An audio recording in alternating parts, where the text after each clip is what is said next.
Hoje parece natural sobrevoar estas ilhas com facilidade. Mas antigamente eles só tinham canoas. Não havia mapas nem bússolas.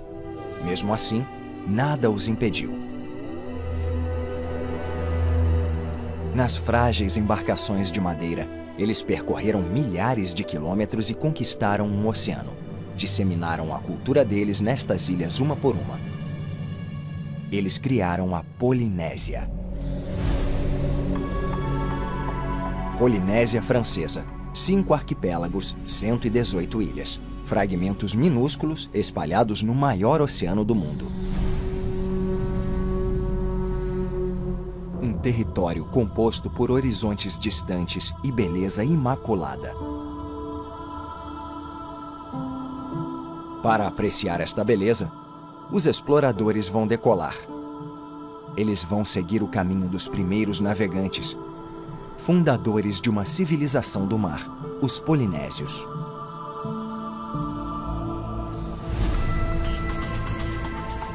A primeira parada são as Ilhas Austrais, algumas das últimas a serem conquistadas pela raça humana.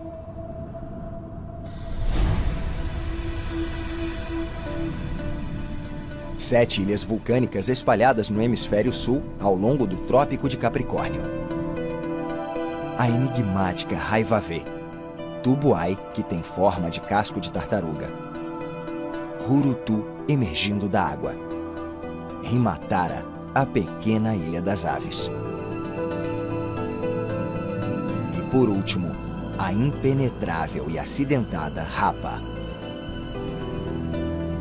Depois de tanto tempo no mar, essas ilhas emergiram como aparições.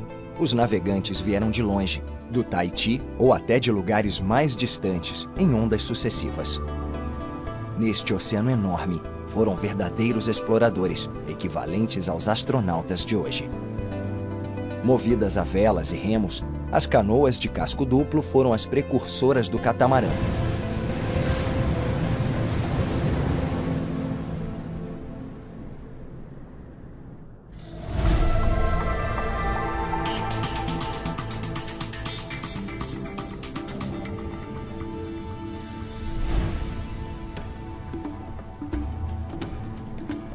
Para chegar a Raivavé, eles observaram a cor da água, as marés e as nuvens.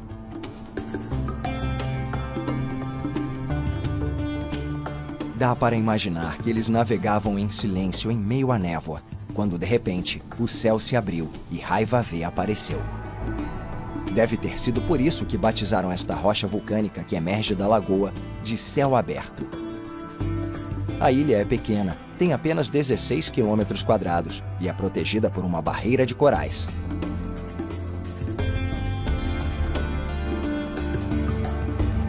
Com as canoas de fundo chato, os navegantes passaram rápido pelos recifes.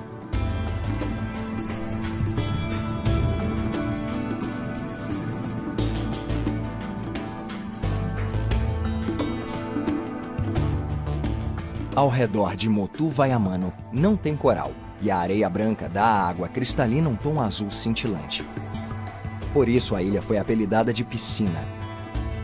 É um paraíso perfeitamente preservado. Algumas ilhas ainda abrigam árvores de sândalo vermelho, uma madeira valiosa, famosa pelas propriedades curativas e pela produção de incenso.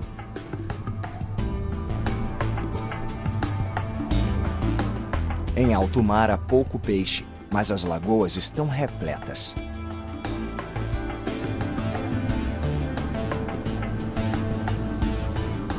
Quando as primeiras pessoas chegaram aqui no primeiro milênio, pescaram nestas mesmas águas.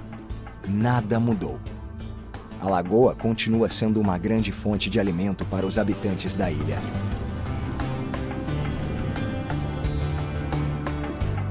Os pescadores têm um ditado aqui: todo mundo que faz jus ao nome tem que saber pescar.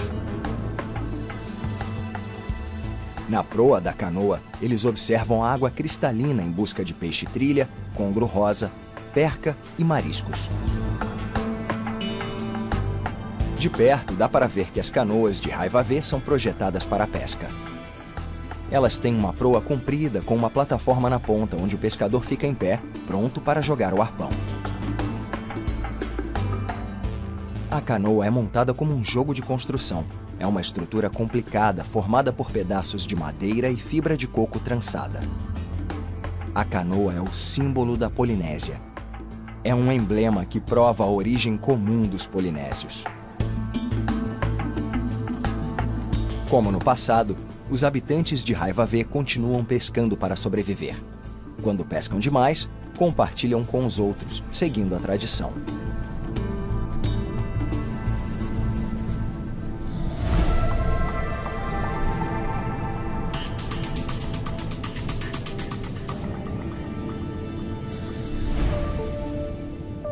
Apesar de não terem instrumentos, os primeiros navegantes conseguiram recriar o complexo mapa dos arquipélagos colocando pedras na praia. Depois, com o dedo, traçavam a rota na areia. Tubuai era representada por uma grande pedra preta. A ilha é, acima de tudo, um enorme domo de lava, 10.000 vezes maior abaixo da superfície. Está situada numa lagoa que tem o dobro do tamanho dela. Depois de centenas de quilômetros em alto mar, os navegantes descansavam e se recuperavam nas encostas acolhedoras de Tubuai. Mas nada atrapalhava a jornada deles. Quando os primeiros europeus chegaram muitos séculos depois, nos navios grandes, os polinésios já tinham conquistado o Pacífico. A beleza selvagem de Tubuai fascinou o explorador James Cook quando ele procurava o enigmático continente do sul, mas não estava disposto a perder o navio Resolution no anel de coral que cercava a ilha. Os rebeldes do navio Bounty esperavam se refugiar em Tubuai, que parecia impenetrável. 12 anos depois de James Cook, eles tentaram descer na ilha, liderados pelo comandante Fletcher Christian. Eles acharam a única passagem possível pelo coral, mas o navio foi rapidamente cercado pelas canoas dos nativos. Depois de um conflito violento, a enseada passou a ser conhecida como Baie Sanglant, Baía Sangrenta. O clima daqui está longe de ser tropical. Os ventos dominantes indicam que a Antártida é logo ali. Na verdade, as ilhas austrais também são chamadas de ilhas glaciais. O clima em Tubuai é ideal para o cultivo de hortaliças. Quando os primeiros navegantes chegaram aqui 1000 anos atrás, estavam preparados. Durante a viagem, em meio aos vendavais, eles protegeram os bens valiosos: sementes, arbustos e plantas. Fruta-pão, taioba, coco e pândano. Eles já chegaram dispostos a plantar. Atualmente em Tubuai, as pessoas continuam cultivando cenoura, lixia e taioba. Frutas e hortaliças são exportadas para o Tahiti pelas barcas que ligam os arquipélagos.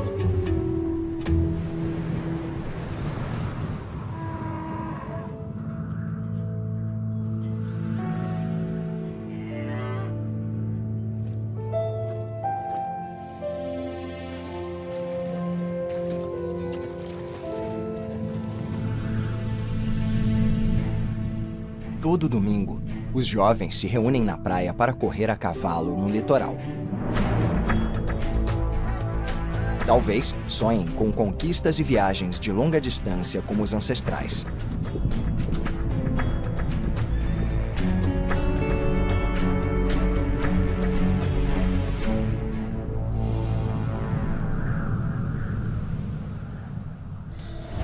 A viagem segue para o noroeste a 210 quilômetros de Tubuai.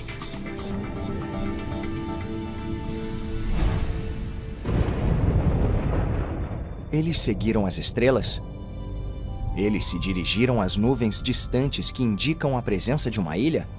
Quando os navegantes descobriram esta terra, a batizaram de Hurutu, a pedra que emerge.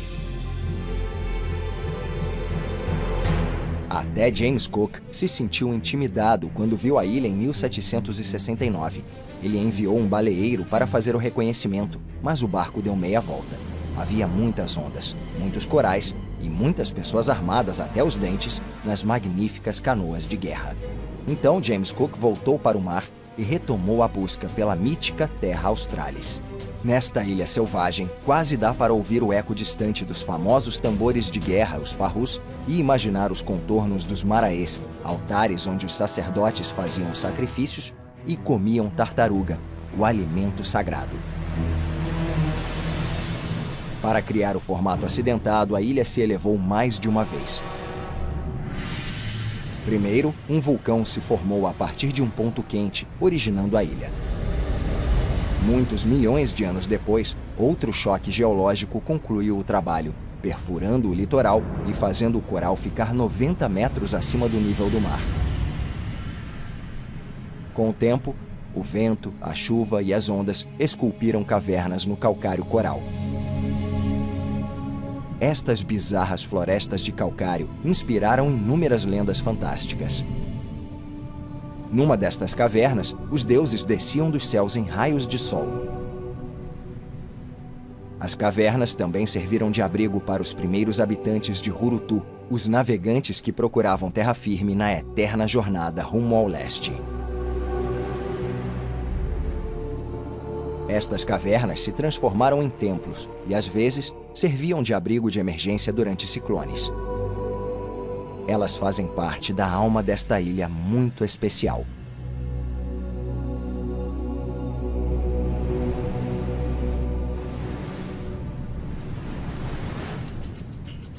Aqui o clima é ideal para a vegetação. Tem taioba, abacaxi, grapefruit e limão. Originária da Índia, a taioba é considerada uma das plantas domesticadas mais antigas do mundo.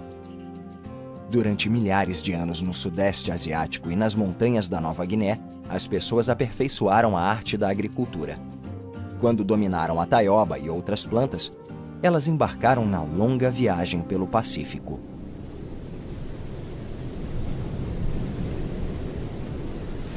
Quando chegaram a Hurutu, os primeiros habitantes da ilha encontraram outras viajantes de longa distância. Elas também percorreram milhares de quilômetros no Oceano Pacífico, mas ao contrário das pessoas que decidiram ficar aqui, elas não estavam dispostas a abrir mão da vida nômade. Elas vêm da Antártida. Todos os anos, elas fogem do inverno do sul para se reproduzir e ter os filhotes nas águas quentes da Polinésia. São as baleias jubartes, as maiores criaturas do planeta. A poucas centenas de metros do litoral, a mãe descansa ao lado do filhote. Para se comunicar, a jubarte salta, emerge da água e mergulha batendo as barbatanas imensas.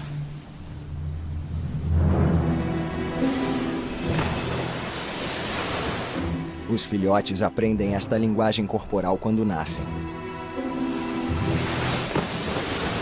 Uma das baleias bate com a cauda na superfície da água.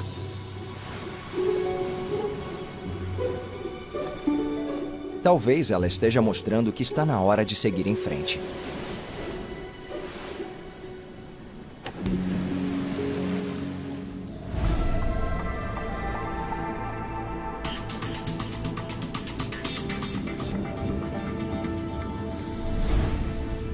Himatara. A menor e mais antiga ilha do arquipélago. Como os primeiros navegantes localizaram este pontinho no meio do Pacífico? Talvez tenham seguido o rastro das aves. Quando tinham perdido as esperanças, as aves indicaram a terra firme despontando do vazio do oceano. Para pagar a dívida com as aves, os habitantes de Himatara agora protegem um pequeno papagaio que está ameaçado de extinção, o loris. Caçado por causa das penas vermelhas que eram usadas na decoração das roupas da realeza, o loris só não desapareceu de Himatara.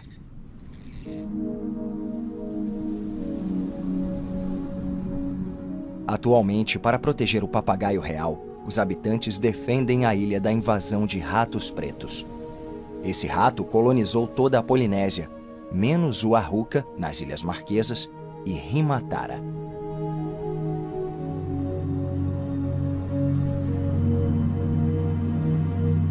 Na outra ponta desta faixa de ilhas está uma área que nunca foi vista de cima. Este é o extremo sul da Polinésia Francesa.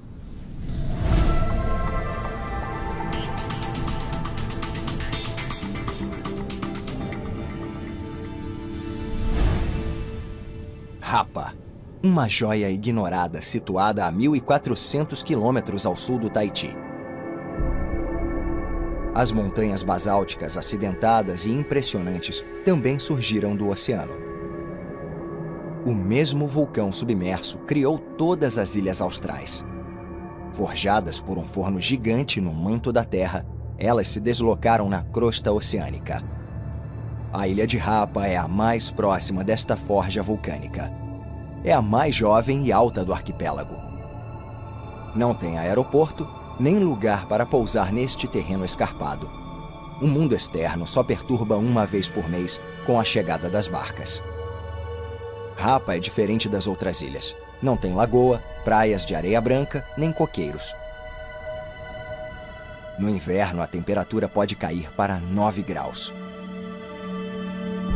A água passa entre dois picos elevados. Chegando do mar, os primeiros navegantes passaram por esta abertura a bordo das canoas. Eles se instalaram onde a costa é menos inóspita, protegida por muralhas de lava. Os descendentes deles estão aqui até hoje.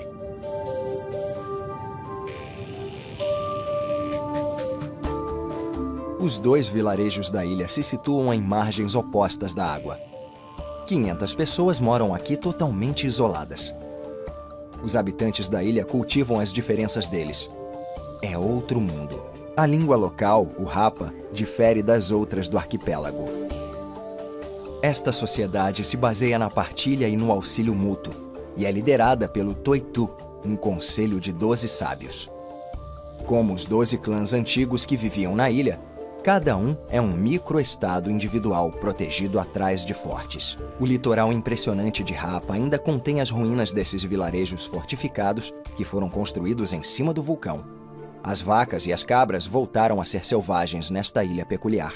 Elas não têm donos individuais. Os habitantes caçam juntos e compartilham tudo. Também cultivam a terra juntos.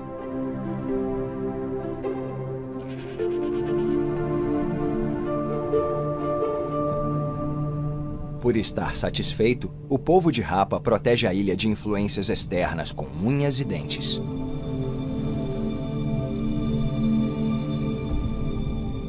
Rapa continua fora do radar, inóspita e solitária. É uma ilha no fim do mundo.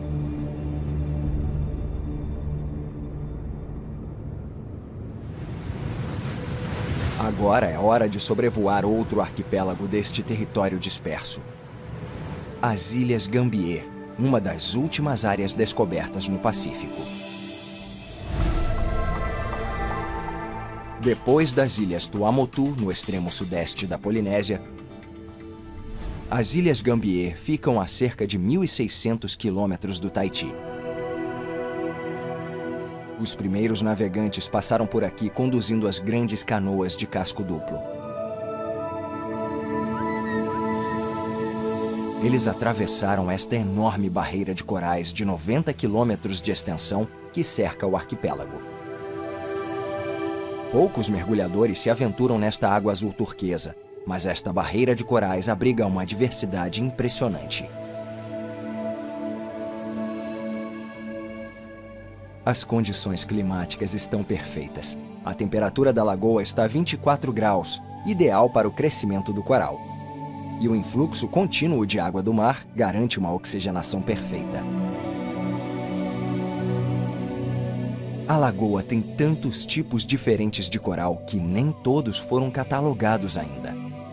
No momento, apenas 60 foram identificados. Perto da costa existem casas peculiares. Fazendas de pérolas. A Lagoa de Gambier produz a magnífica pérola negra do Tahiti. Os primeiros polinésios já conheciam essas ostras. Eles usavam a madrepérola dura para esculpir os anzóis, que, além de ferramentas, eram obras de arte.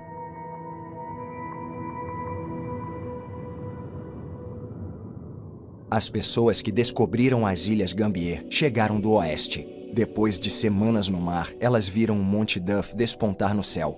Um milagre na imensidão do oceano. Uma terra prometida boiando na água.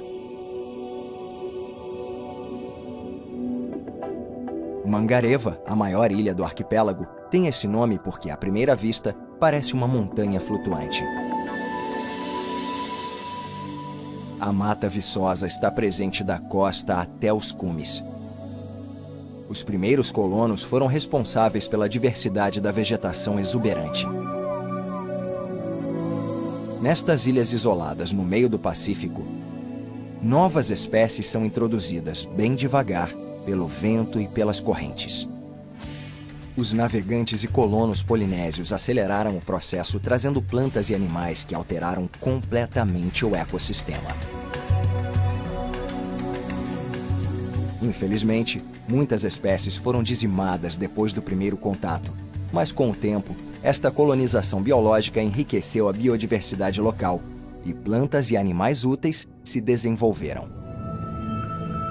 Atualmente, todas as novidades continuam chegando de barco. A cada 2 semanas, o Taporro 8, ou o Nukuhau, saem do Tahiti abarrotados e se dirigem aos arquipélagos distantes. Eles ligam Mangareva ao resto do mundo.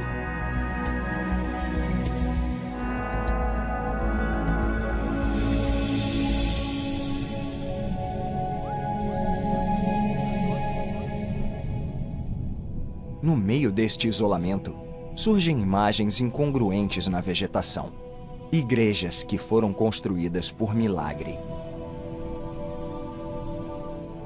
Estes templos sagrados foram erguidos à mão com o próprio recife de coral.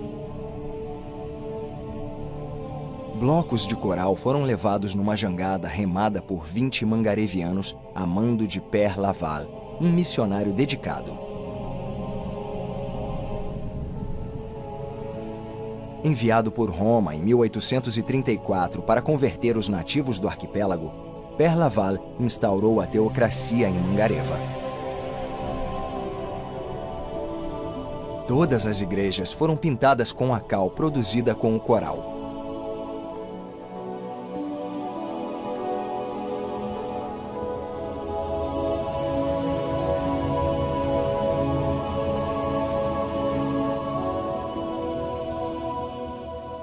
A Catedral de São Miguel, em Riquitea, é a maior da Polinésia.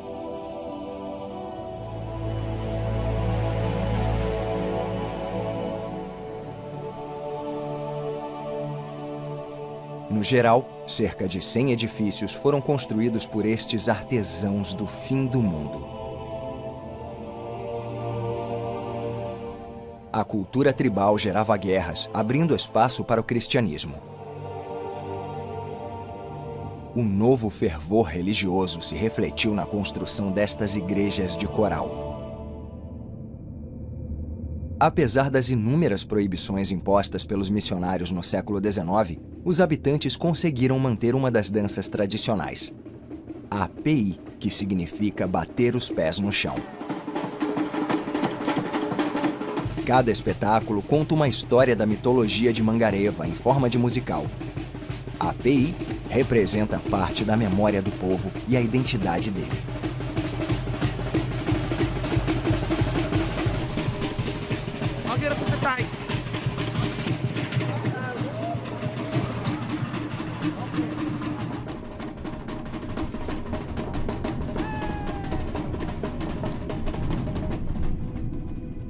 A viagem dos primeiros polinésios desafia a imaginação. Vendo de cima, dá para ter noção do grande salto para o desconhecido que marcou a vida deles. A partir de ilhas esparsas num oceano infinito, eles ousaram criar um reino. Eles foram os verdadeiros exploradores.